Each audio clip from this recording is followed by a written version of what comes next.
Hey everybody, SkiSoutheast.com. We are getting ready for a pretty decent weekend. Even though we've had such a warm week, the weekends have been timing out pretty good with some cold air and some natural snow. This go around, we are going to see some natural snow here on the East Coast. Let's take a look at this system moving through, kind of an Alberta Clipper type system. It's a really interesting system because when you look at it, it's just like a little disturbance that comes through. And look at the time here. This is going to be on Saturday, so we're going to see a burst of natural snow, but it's also going to be cold enough, especially Saturday and Sunday, for a snowmaker. So if they want to crank up the guns and get some more base to kind of get us into March, I think that's going to be well served, because this could probably sneak us out a couple more weekends of skiing here, because the pattern, I'll be honest with you, is starting to look a little mild going into March. We go through Monday, still have northwest flow. I do think some of this, believe it or not, could end up being a little bit of snow, even though it shows rain there.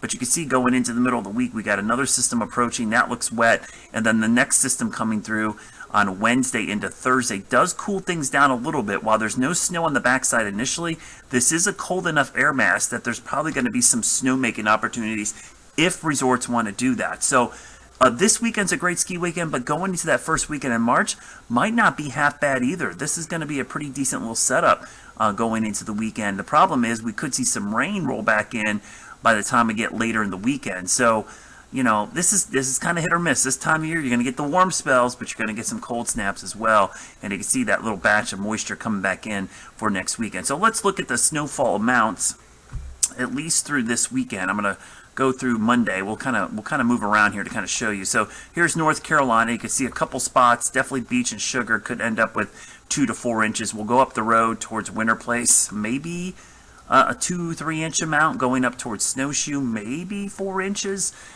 Even into eastern parts of West Virginia and western West Virginia, we could see some snow. So areas, you know, in West Virginia and Virginia could see some snow, and then up towards Wisp. So all in all, this is a pretty decent weekend to get out there and see some of that snow. We'll go longer range here. We'll go with the long range guidance, and this is all the way through next weekend. So that's about it. I don't see anything that's going to be overwhelmingly cold or stormy in the near future. In fact, we start looking at the long range, and you can see what's happening here in the southeast. This is going into the end of February into early March. So my advice is get out there. There's probably not many weekends left based on this pattern. This weekend's looking great. Next weekend looks pretty good, but once you get past there, there's going to be some decisions to be made at a lot of places. So if you're heading out to the slopes this weekend, think snow. I'd love to get one more big late season storm. Right now, it looks like we're just a light snow this weekend, but at least if you're heading up there, this post-President's Day weekend is looking pretty good.